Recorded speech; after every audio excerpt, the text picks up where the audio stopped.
My name is Robert. I'm with the LibreQoS project. Today we're joined by Dmitry with Cambium Networks, Scot with Preseem, and Troy with Unwired project. Today we'll be starting with some slides. Scott, that's right. There we go.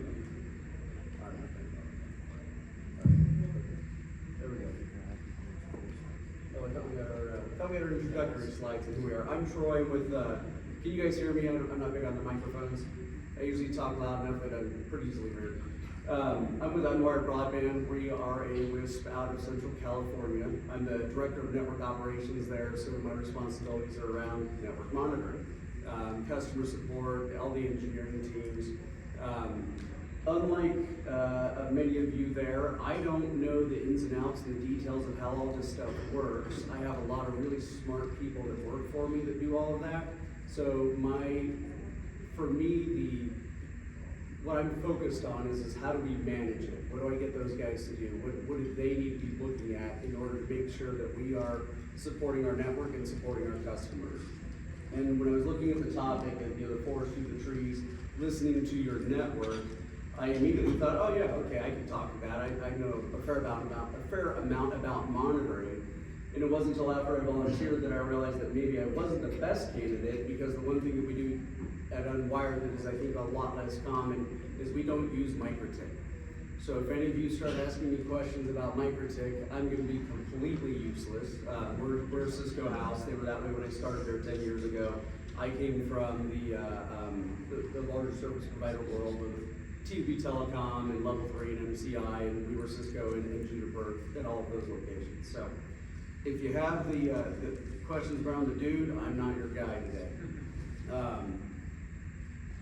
What do we monitor? So a few things. One is alerting and monitoring, in my opinion, are not necessarily always the same thing. For me, alerting is, hey, there's something broken and my team needs to address it. Monitoring for me is part of alerting, and I don't know how to describe it extremely well. But for me, a lot of the monitoring is it's the graphing on the back end. It's the analytics that my team can use to identify trends in the network. What caused a thing to go down? And when I started at Unwired, we didn't have a great separation between those two objectives.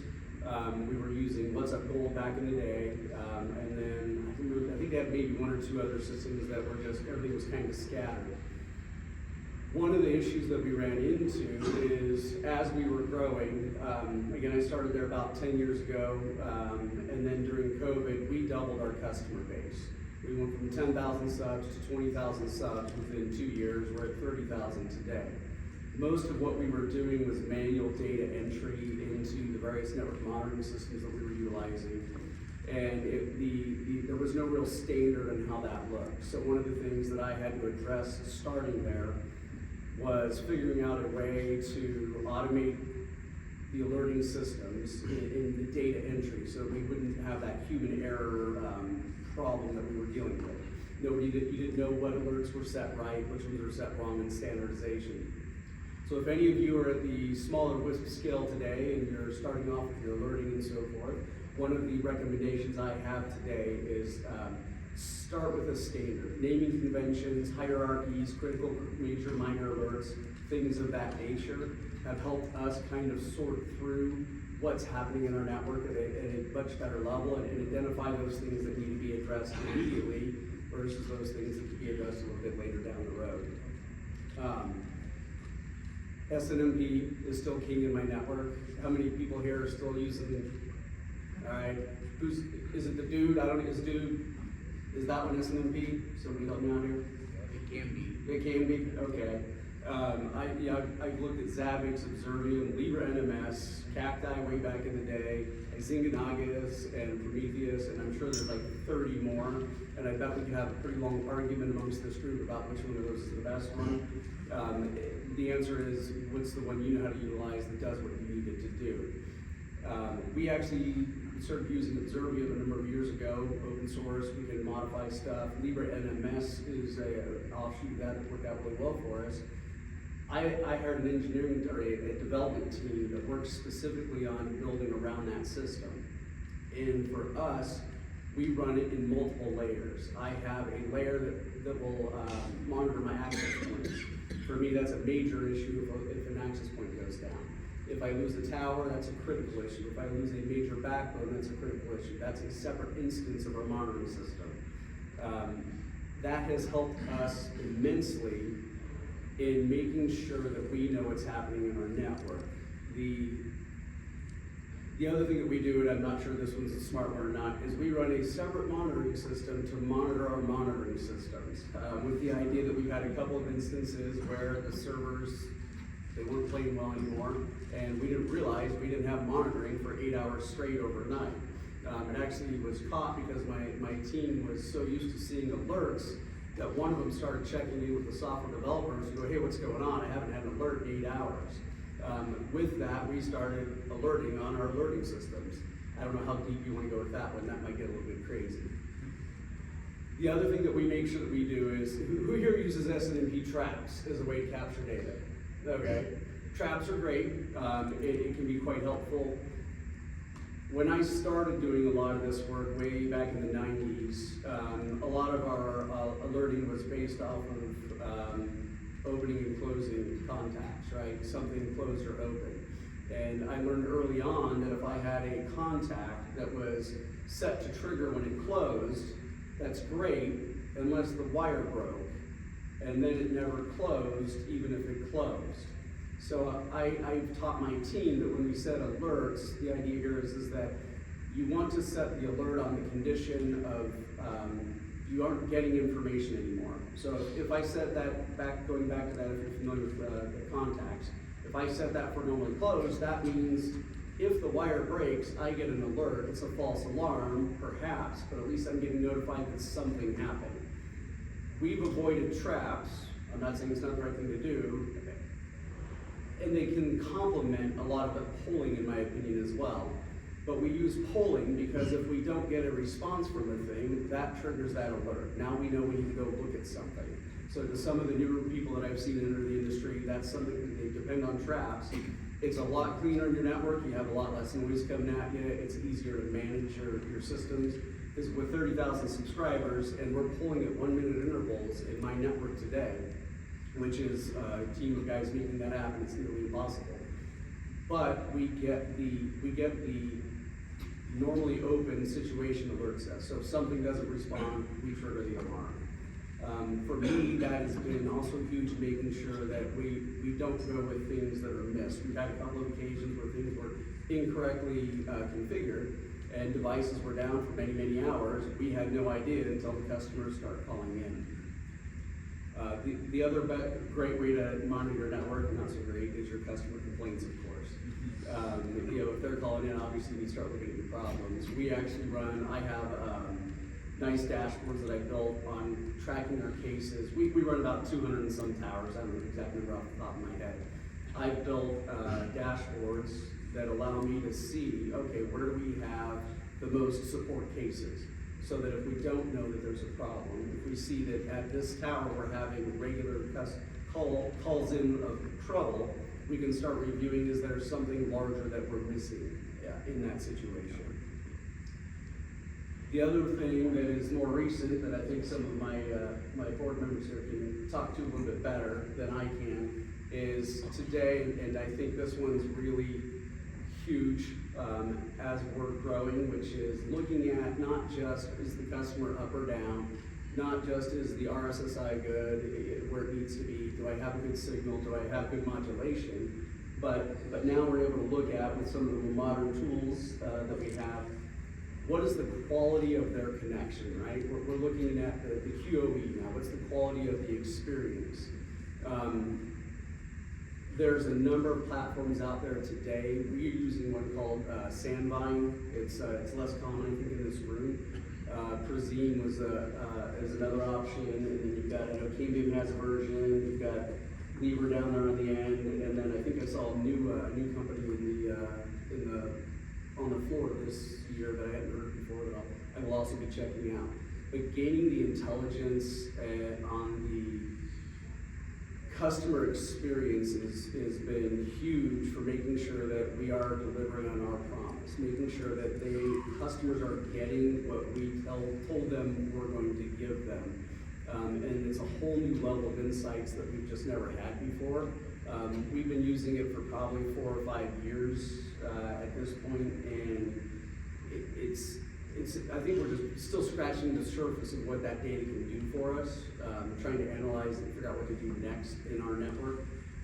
But it is, in my opinion, probably the most important thing that not everybody's doing today. I'm pretty sure, who here doesn't have some sort of network monitoring system today? SNMP based, or if you're using Cambium, you probably got C and Maestro. Somebody at UISP or air control, something along those flavors. I imagine everybody's got something going today. Those don't give us the same intelligence that a lot of the more modern systems are providing. And with that, I will end it off. Before we go, how do you use Sandvine? How do we what? How do you use Sandvine? So to do the shaping, what type of? Oh, Sandvine. So Sandvine is we shape at the peering edge of the network using Sandvine. So for us, it's at the peering edge. We have 3 locations where we have peering in transit. And in my network, and I don't know if this was just a poor network design that I came up with, but we have asymmetric traffic across 3 peering transit locations. So we have a core site in Equinix, and then our main data center in Central California. We use Sandvine specifically because of our asymmetric traffic flows. It was the only platform that at the time that I was looking that could synchronize across the platforms. And so it can shape, if I have a 100 meg subscriber, it will shape them to 100 meg even if the traffic is flowing across those 3 different locations. It also has, it provides kind of the QoE data. We're not implementing QoE with it, but it gives us a lot of the information that we need to review so we can start looking at what's next. That's exactly what my question. Yeah. What type of data you are using? So what type of visibility you are looking for? Anything that we want to pay Sandvine to provide us, which is something that I'm asking for more money from the CFO every year. The most recent modules that we put in, I haven't even had a chance to look at. We actually just did add a lot of their new modules to it that are supposed to provide us really deep dive insights into what the customer is doing, latency, jitter, everything about that connection. Is there frame loss that we're not seeing somewhere else? Is there retransmit? It's all the good stuff.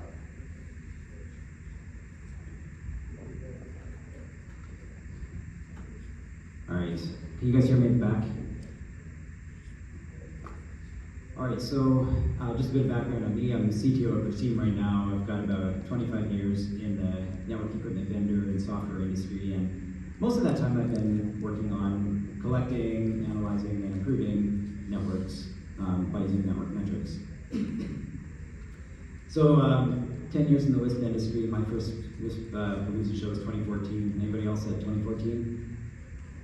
A couple? Yeah. Down South Point. Okay, so Troy talked about network monitoring, and that's really important and really foundational. And what I want to talk about is taking that up a level and talking about network analytics. So moving from sort of the reactive approach of network monitoring to using that data for more proactive decision making in your network. And so this is collecting network data for fun and profit. No, not for fun, okay? It might be fun to collect network data, and I think we're going to have some fun. I got some charts to show you and some real network data to go through, but we're not doing it for fun, right? We're doing it for profit. So my phase 1, collect network data, phase 2, question mark, phase 3, profit. We're going to talk about phase 2 in the next 10 or 15 minutes. So I'm going to talk about 4 techniques, and these are things that you may know about. Maybe you're going to learn something. We're going to talk about trending, adding context, benchmarking, and scoring. I'm going to have some examples of real network charts and data for all of these, and then we're going to kind of combine those all together at the end to show how you can really link your network data to your actual business objectives. So let's talk about trending first. Trending really means looking at your data over time, over some time horizon, so that you can see patterns in the data. So here's a really simple example. So I'm trying to make a decision about where I should add capacity on my fiber plant. Here's 2 PON ports on my OLT. This is a 2-day chart. First one, second one. This is Vegas, so we're gonna place a bet on which one I should upgrade first. Anybody place a bet on this data? So you got 2 days of data. You got some kind of randomish looking patterns here, maybe some peaks and valleys. I don't think I would make a bet on this data. 2 days of data is not good data to make a decision. I'm gonna extend my time horizon. All right, I'm gonna go back a month and see if that's more interesting. So with a month of data, you can see some patterns. Okay, you can see your peaks and your troughs as your network peaks day to day. You can see some outliers here. Maybe some network event happened that caused those. But the overall trend is still pretty flat. Okay, so I still don't really want to make a bet based on this data. So again, I'm going to increase my time horizon and look back over the data. So here's 9 months of data. This is how much data I had for this pond. And so now it gets interesting, right? So pond 1 has kind of a clear trend. It's moving up over time, and pond 2 isn't really growing. So if I just wanted to base a decision on this history of bit rate over time for these pond ports, I think I'm going to put my bet on pond 1 and assume that the past predicts the future. So the point I'm trying to make here really is that long time horizons are good. Okay, what you're trying to do when you're looking at data is extract the signal from the noise. And the shorter the time horizon you're looking at, the more noise there's going to be. And by increasing that time horizon and looking over the past year, the past 2 years, you're going to get a lot more signal out of that data. And so implications are when you're building some sort of data repository for your network data, or when you're evaluating vendors, it's really important to make sure that you can keep this much data and that you can report on it efficiently. So you can quickly pull up that 1 year, 2 year chart so that you can make good decisions. Okay, next we're going to talk about adding context. Adding context means taking some data from your network, from some system, and then adding additional data to that data to give it more meaning or to get deeper insights into the data. So here's my example. So this is a QoE data, and this is from a tower site. So scenario here is I got a QoE box measuring at my tower site. It's measuring from that site to all the IP addresses of everyone transiting that site. And I've aggregated this, so this is an 80th percentile over time. And you can see this is the past month of data, and it goes kind of around that sort of 40 to 50 milliseconds. So my question here is, what insights can I glean from this data? What actions should I take as a result of this data? Anybody want to throw anything out there? Yeah, me neither, because this is pretty useless data, I think. It tells me something, but I'm not really sure what to do with it. So I'm going to add some context. Okay, so for each data point in this data set, I'm going to add in the access point it's going through. Okay, so look what happened here. It's like magic, right? So most of my access points are down in this 40 to 50 millisecond area, but I've got one that is an outlier and jumps up to this 100 milliseconds. So just by grouping that data by the access point, suddenly I've got something that's interesting. Is it good? Is it bad? Is it actionable? We're going to talk about that next. But it's definitely interesting. So we're going to continue with this example when we talk about benchmarking. But I just want to say a couple notes on adding context. You can have an opportunity to be creative on what context you add. Okay, so you want to add the context of things that actually might be interesting. So on my tower, grouping by access point is probably going to be interesting because that's a network bottleneck and it's something that may have had problems in the past, right? So, and then it's also something I can control. So if I find an access point that's causing problems, I can go do something about it because I own that access point. It's in my network. And then second, I'm not going to talk too much about this, but I can spend a long time talking about this, is the source of truth. So adding context, I'm making it sound very simple, but actually getting that data of what access point each data point goes through is not necessarily a trivial exercise, and it's worth thinking hard about the data that you're adding, like how accurate and complete is it, and where is that data coming from? Okay, I'm going to move on to benchmarking. benchmarking is comparing things. So comparing one thing to another, and for the purpose of understanding whether something is good, or how good it is, or how bad it is, and to provide some insights about why. So why something is the way it is, and what can I do about it. So we're going to go back to my access point example. So what I'm going to do next with that is I want to know what to do about it. This access point has high latency. What do I do? So I'm going to go look at the vendor tools and try to figure it out. All right. So this is Cambium, the EPMP 3000, and so probably what I'm going to do if I'm questioning access point performance is I'm going to look at maybe the modulation. Right. So I'll look at my downlink MCS levels. Looks like I got kind of a mix here. I got some MCS 8s and 9s and 7s and 5s. I got this downlink capacity that says it's bad. I don't know, is this good, is this bad? Maybe some of you can look at this and tell me if it's good or bad. Uplink modulations again. Dmitry says uplink modulations might be a problem. Not everyone's as practiced as Dmitry is this. So, okay, so I'm gonna do some benchmarking, all right? I'm gonna compare this to one of the access points on that tower that did not have problems. So here's another EPMP 3000. This one had a good, or better result on the latency. Is this better? So let's look at my modulations. It still seems to be kind of a mix. I got some 6s and 7s and 8s. And again, I've got this downlink capacity that says it's a warning. So I don't know.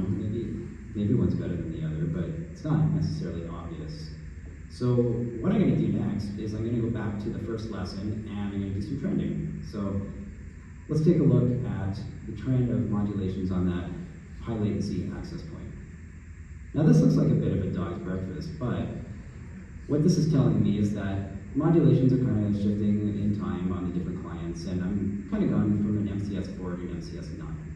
So is it good? Is it bad? Is it causing a problem? Don't really know. So now we're going to do some more benchmarking, and we're going to look at how this compares to my other access point. Okay, so this is interesting now. So this looks quite different. This one has a much tighter pairing of modulations towards the top, right? So we got MCS 7 and 9 on this access point, and on this one it looks much worse. So now I've got something to work with, all right? A lot of the stations on this access point, or more than one at least, have a modulation that's less than the one with the access point with good latency. So where do I go from there? Does that give me some action to take? Anybody want to hazard a guess? What would you do now? Take this back to the low modulation. Look at frequency.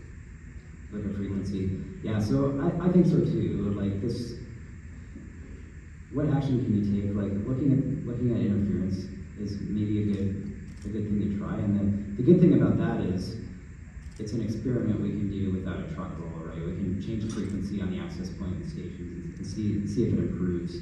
So I think that's probably a good guess. So here's an example where benchmarking one thing against its peer maybe became actionable. And I'm gonna talk about one more kind of benchmarking. So what this kind of benchmarking didn't tell you is whether that high latency result was good or bad in the first place, okay? So it kind of looks bad, right? You've got a bunch of access points down here and one up here, but maybe the one up here is good and the ones down here are actually just extra good, and I'm wasting my time even looking at it. So the second kind of benchmarking I want to talk about is benchmarking against an industry benchmark. So something that's not just one thing versus another, but it's actually one thing versus a lot of other things. So here's an example, that access point. I don't know if you can see this orange line here very well, but this is the industry benchmark for latency of that type of access point in that configuration. So this is over 1,000 EPMP 3000s with that same channel with this 40 megahertz channel. And I'm seeing that the typical latency for those is somewhere just south of 50 milliseconds. And again, this is not just latency of the link, this is latency from the QoE box to the end user and back. So I can see now against that benchmark that my access point is clearly underperforming. And now I know that if I go fix whatever's wrong with it, here's what I should expect. And then I can confirm that with my reference access point. Here's the other one. This happened to be an EPMP 3000 with 20 megahertz channel width, and this one is much closer to that industry reference. Industry reference average, or how you get it? Yeah, Dmitry asked how we get the industry reference. I'm not exactly sure the details of how that processing is done, but it could be like it could be the average. It probably leaves out some outliers and things like that. Okay, so for benchmarking, you can compare your data against peer data. You can compare your data against industry data when that's possible. It's often not possible for a lot of things, and again, that can help you understand the why and understand how bad is it bad, is it good. So another useful technique. Okay, the last technique I want to talk about is scoring. So, question for all of you: what is the most important thing for your company? Anybody? You can just yell it out. Customer satisfaction. Customer satisfaction. Yeah, Daniel says money. I think that's definitely true, right? Like without revenue and without profit, you don't really have a company at all. So I'm going to use a scoring example to show how you can actually directly link network metrics to revenue, to profit, to money. Because I think it's something you can definitely do, and I think it's an important thing to be able to do. So when we talk about scoring, what we're talking about really is taking something real as a basis of your data set to start with. So that could be access points or tower sites or customers. And then you're going to add a bunch of context to that. So a bunch of different metrics that go with that. And then you're going to do some scoring. You're going to set some thresholds on those to produce some action. And we're going to go through an example right now. So this is an upsell report.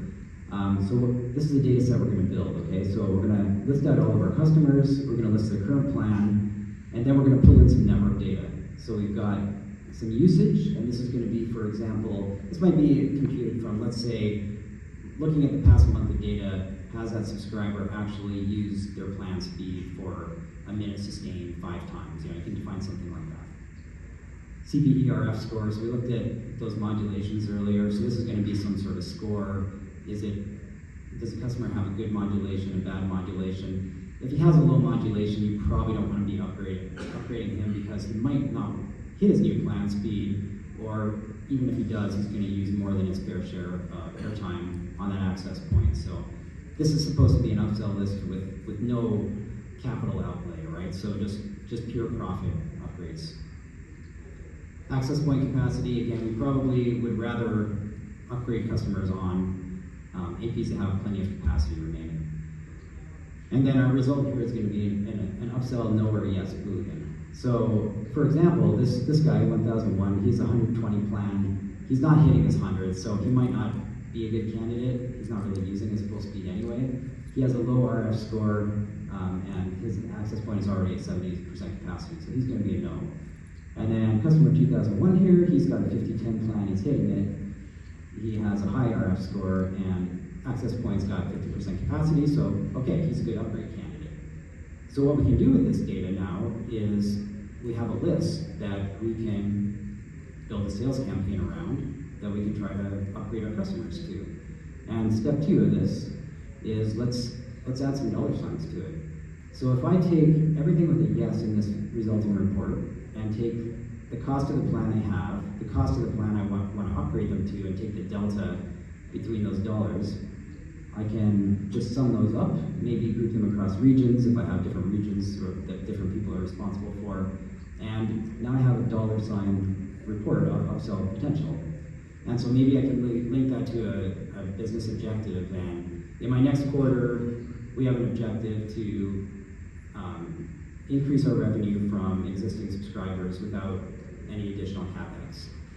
And then maybe my key result for that is going to be, let's assume we can upgrade 50% of these, or let's try to upgrade 50% of these, and that allows me to add 210,000 in this case monthly revenue to my business for basically zero cost, the cost of someone calling up those subscribers and trying to upgrade them. So it allows us to become much more effective at how we're using our resources, what customers we're calling, and again, it's very profitable, and then you can just use that profit to grow your business, to hopefully justify the cost of whatever software allowed you to get these metrics in the first place. So my CEO, there we go. So my CEO just asked me last week, we're on a migration to Toronto today. We've migrated maybe a third of our customer base over to Toronto, where we can offer a much larger plan for the same money or better. And we know that as we migrate those customers, they're leaving us less frequently because of the perceived value. It sounds like he asked me, hey Troy, which customers, which access points do we have on the legacy equipment, the Cambiums and the Ubiquities? Can we go ahead and just upgrade today based on the fact that we have reduced the number of subscribers on those APs as we transition them to Toronto? It sounds like this would be a great resource for me to be able to go, hey, here's a button, and I can see that very quickly. Because I'm running reports for hours trying to figure that out right now. Yeah, so this is one example. There's lots of cool things you can do with this scoring type of approach. And again, you do have to use those other techniques, right? You have to be able to add context from different systems into a report. A lot of these simple looking scores here are based on some data analytics of trending data over time, right? These are all based on however much, maybe the past 2 weeks or the past month that you're using to roll those up. So that's my spiel, and I'm going to hand it over to Dmitry, and then we'll have time for some questions and discussions at the end. Okay. So yeah, my name is Dmitry. Who doesn't know me, I'm a director of engineering at Cambium. I'm in charge of the PMP development and now the fiber product line. So if you don't know, we have fiber. It's supposed to be Sakit talking in this panel, but he had some personal emergency, so he left yesterday to the red eye. And unfortunately, he left me without any slides. So it will be just me. Speaking of the observability, and I think we got the topic forest and trees. So I was a huge supporter, and I think it was me who brought up our friends from Big One to Cambium for the QoE. I was completely sold out on the idea of the quality of experience, QoE, the whole concept. Because, as you Troy mentioned, that back in the day, originally, we were doing network monitoring with SNMP, with SNMP traps, with the collecting syslogs and whatnot. And it's working somewhat fine if you're relatively small, you have a relatively small number of APs. But as soon as it's growing exponentially, it is becoming annoying, especially if you set up a bunch of alerts. It's becoming really noisy. You cannot really work on this type of data. It is a good thing, I think you mentioned as well, to have like historical information about trends on the data throughputs and like signal levels. It's a good idea, but again, as we scale, it's really difficult to get any meaningful insights out of this massive amount of data. So that's where we are going to this new era of monitoring. We are going away from the device level monitoring. We are getting into the monitoring of quality for the specific subscriber. And that's probably a very important mind shift, where we are getting from the specific AP, specific SM, switch port, or we're still gathering all this data, but we focus either on the customer or the specific geographical area, and we are looking for the quality from the completely different perspective. And the good, unfortunately, we don't have data here, but he would say that the number one thing when we talk about quality is the latency. Showing the same in your report. So the measure of latency is probably a good representation of the customer quality. And collecting providing this end-to-end information for the specific customer, it's invaluable. It shows you the current state of affairs. So if you still do the device level monitoring, please find the solution that will bring you the visibility per customer. So you can know that this specific customer has this type of a latency end-to-end for the specific services. It is a good thing. It's something we're doing API for as long as I remember. They're same with Cambium. So if you can see it at the level of application, what type of a quality customer have, it's another very valuable insight. So looking at the first customer level, it's a good observability to see what's the overall customer experience, and then we go to the specific services. And with the, again, what we see with the, sometimes the service degrades because your, the way how you connected to the services like YouTube is going through a different exchange, and you can see that the latency for the YouTube or Netflix is going up because how your BGP routed into a different exchange. So you can see it at the application level. And again, we are not looking at the device, at the specific switch, at the specific user, but we are looking at the application level. So I guess my point is that we have to go away from just looking at the device, but have like a higher level view for the network. So for the user, for the application, for the specific geography, and looking to the latency as a good measure of quality, that's the right thing of monitoring. Oh, the other thing, again, many ISPs, and we've seen it, so you mentioned you've been here from 2014, right? So we saw all the many ISPs growing, right, from a really small mom shop, small shops, and now we have pretty big operations, and supporting like customer support is becoming a completely different story, right? So when you have the customer call, now it's really difficult to trace what is the issue. So if the customer is calling and complaining about the quality, you have to log in multiple different systems, monitoring systems. You can really need to understand, okay, what are the MCSs, what are the signal levels, trying to figure out, even without, and you don't know if the customer complaint is legit, because he can post like, oh, I don't like the my service, but you don't really know if he's experiencing the issue.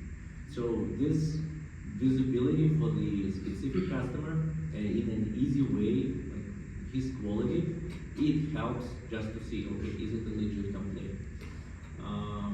And to have this interface for your support guys, just to log in and see, okay, customer is, his complaints are legit, and we need to like raise a ticket for our operation team to figure this out, or we can see that everything is good and it's maybe his home Wi-Fi. That's probably one of the favorite issues. Home Wi-Fi, the TV in the basement with the low signal level. Yeah, I guess that's it.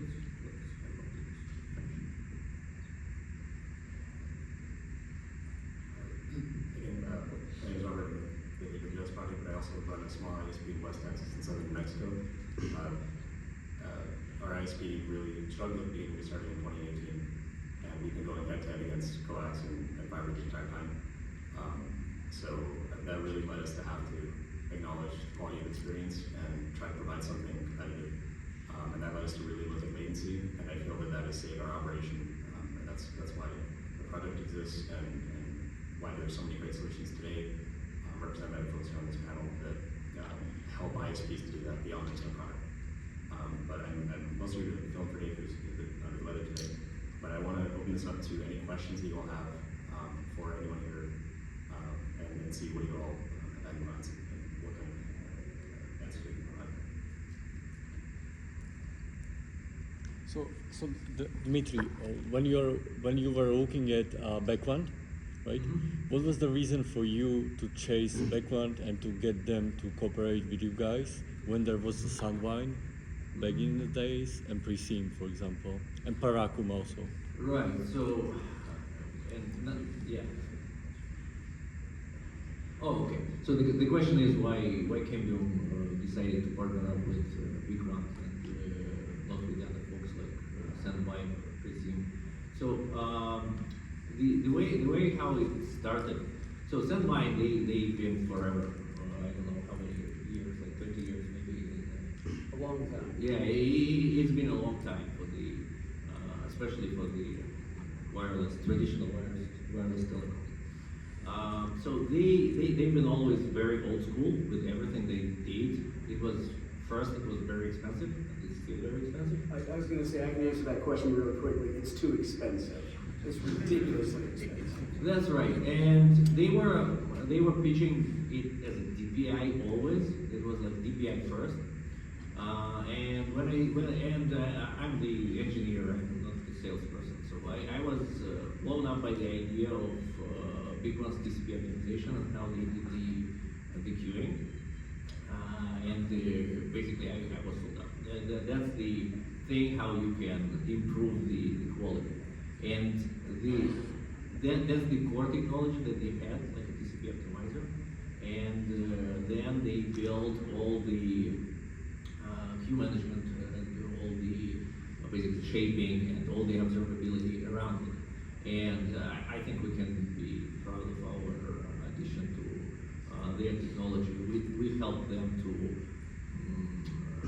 bring the right tools, exactly for the topic of our discussion, the observability tools, how you can see the information on the customer level, on the base station level, how you can visualize and get statistics, different flows, how you can, my favorite use case is to limit like heavy downloads, like video games, for example.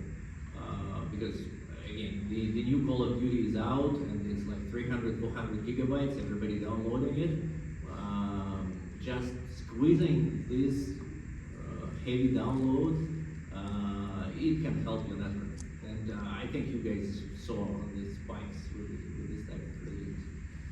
So I guess this answers your question. I can also tell you from my experience with Sandvine is that it is not built for our industry. It was built for the mobile industry.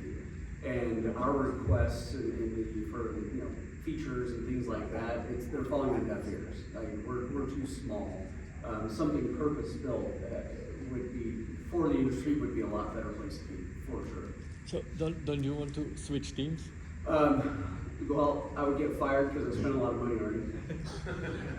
But on top of that, there is, and I mentioned it earlier, and I don't know where the rest of the products are at on this today, is that because we have that asymmetric traffic flow, when I have evaluated most of the other products that look amazing to me, but based on how I built our network, we don't get the sync between the different locations. Sandvine's the only one that I found that did that. That's really how we landed there.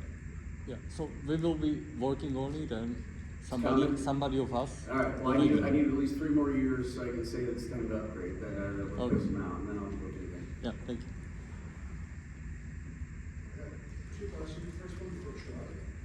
You mentioned that you have like a dashboard, you get metrics on tickets related to towers. I was just curious if you set up a label system or tags to try to filter that out and disseminate like how it's related to a specific tower. So yeah, it's actually we do. I'm always reworking this with my teams as things are changing. One of our struggles is the closing of the cases and understanding, or what open cases, what are the nature of the issues? Is it a Wi-Fi issue?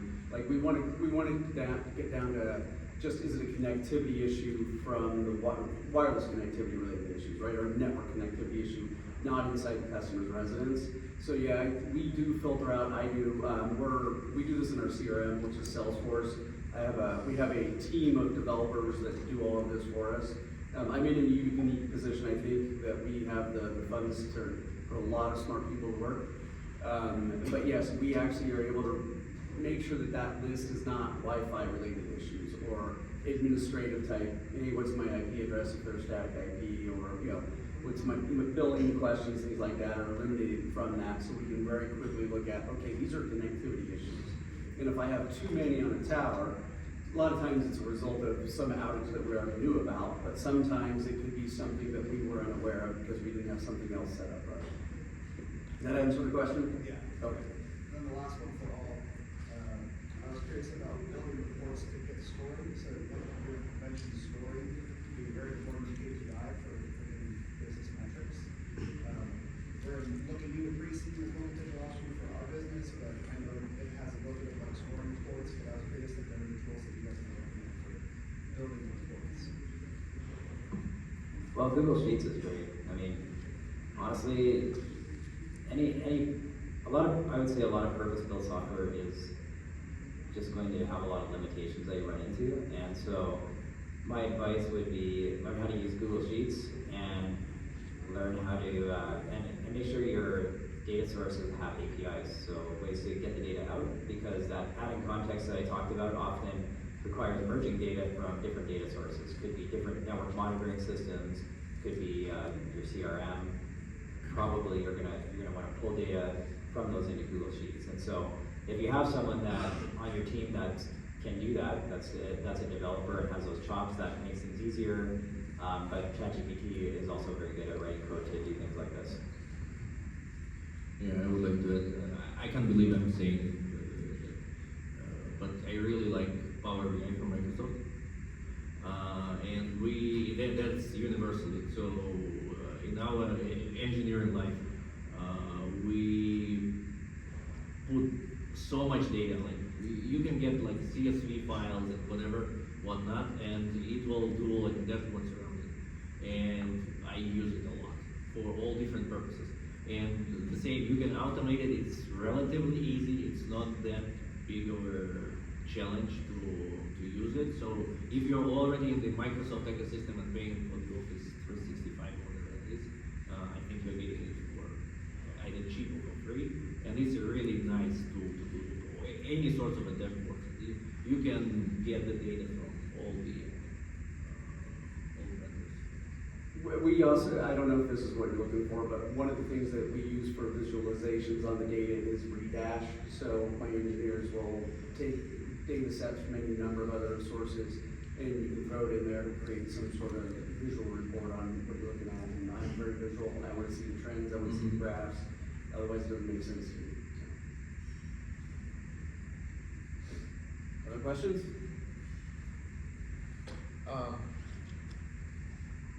When we're talking about Call of Duty and like you see the spikes, and so you squeeze that traffic, like isn't Call of Duty illegal traffic flow, and like isn't that part of net neutrality? Like we're really not supposed to mess around with illegal traffic flows, and to perhaps have that as a business policy rather than a reactive to an emergency situation. I can understand that for network policy, but just to have a general network policy that says like, when any one legal traffic flow gets too great for my network, I'm just gonna squeeze it.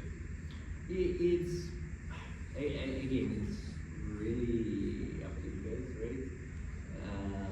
But some of these questions, I guess, in a gray area in terms of the net neutrality. So, for example, if you are prioritizing like voice calls, for example, is it really breaking the net neutrality because you will deprioritize other stuff, right? And it's less of a shaping maybe, because again, if you have enough bandwidth, go ahead and download Call of Duty, right? But if it's like a rush hour and everybody wants to watch Netflix in the evening, let's deprioritize Call of Duty. And what is reasonable network management? Define that. No attorneys That's the on this gray area board. that we all get away with, probably whatever we want. Right. But right now we don't have net neutrality, so.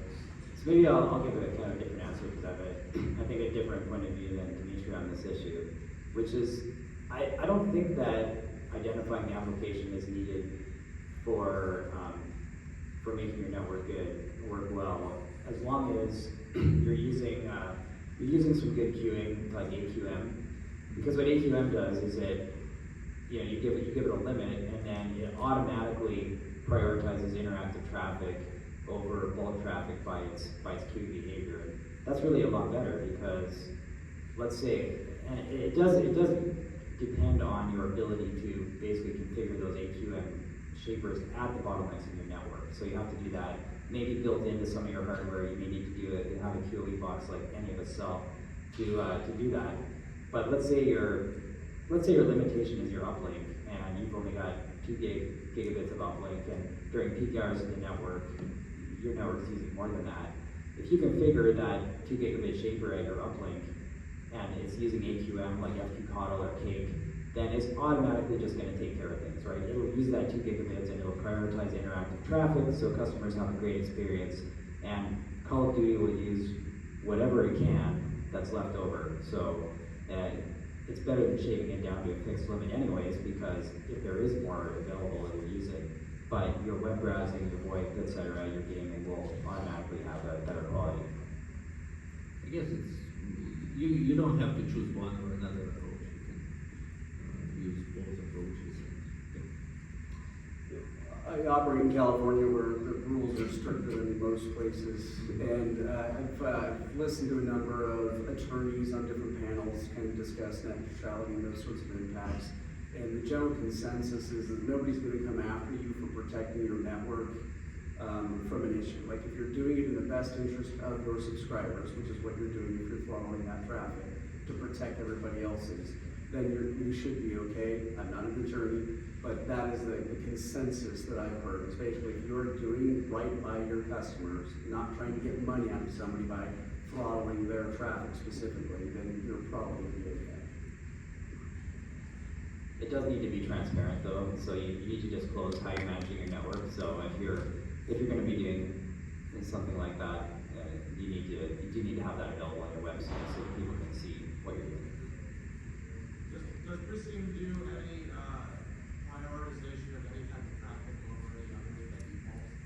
So the question is, does Preseem do prioritization of traffic over other traffic? And it goes back to what I was saying before, right? Like Preseem, we've made a purposeful decision with Preseem to not be application aware, but the way AQM queuing like FQCODL and Cake work is based on the behavior of the traffic, they automatically prioritize interactive traffic. So web browsing will be prioritized over Netflix, and that just makes everything work well, right? Because the user is waiting for that website response to come back. The internet feels fast, even if their plan or the access point or the upstream is completely congested. And with Netflix, it doesn't matter if it gets delayed because it's already queuing on the client side anyways.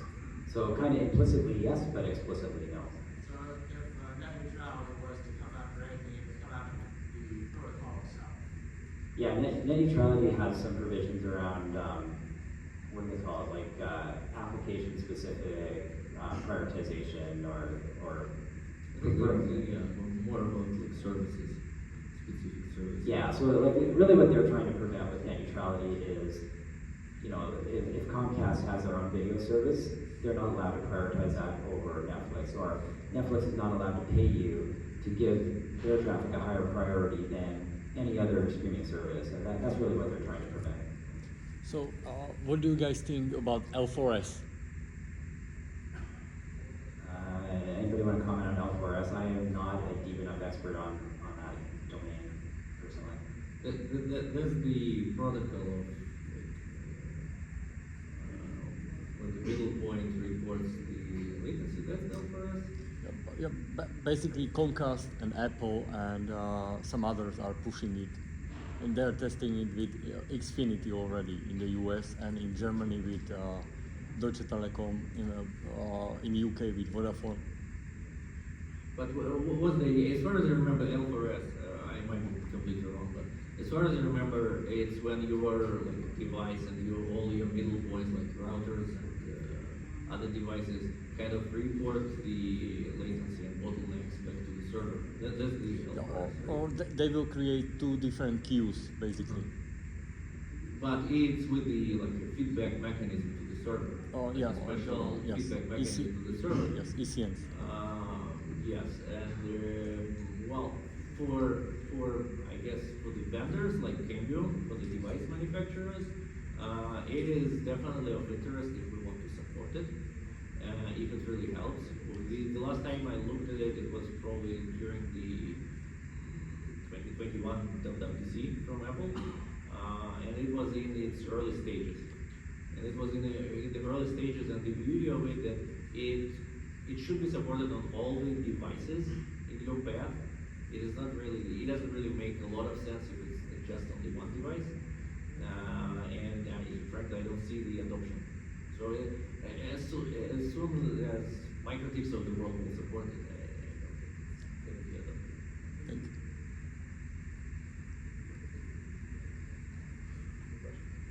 Got a few minutes if anyone else has questions, comments. Yep, got one back. So packet loss and latency can be pretty complex to troubleshoot. So, are there better ways to do it than just by pinging two devices and comparing that across your network? What would you have to say? Yeah, so the question is packet loss and latency can be complex to troubleshoot, so what are some good ways to troubleshoot based on those?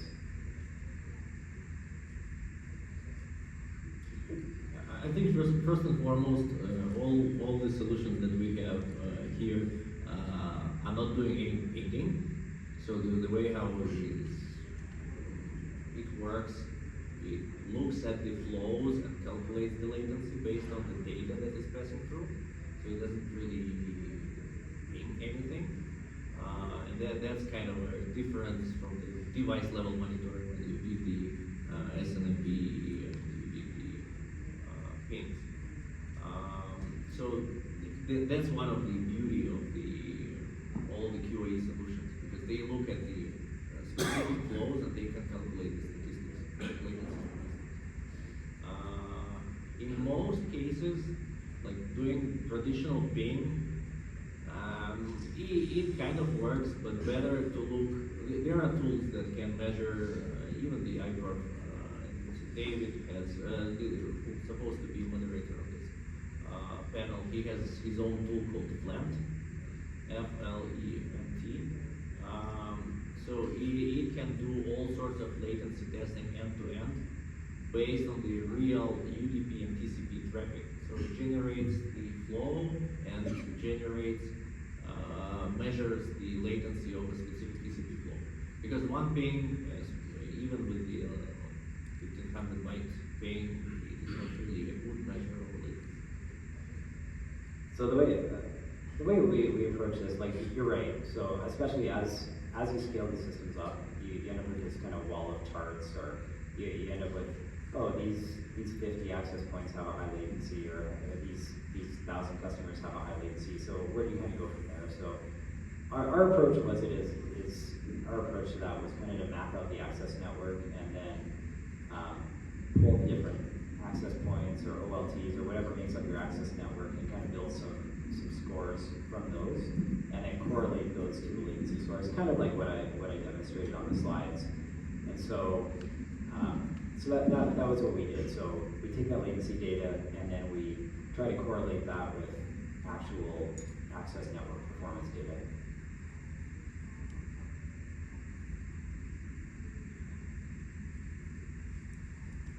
And what about LibreQoS?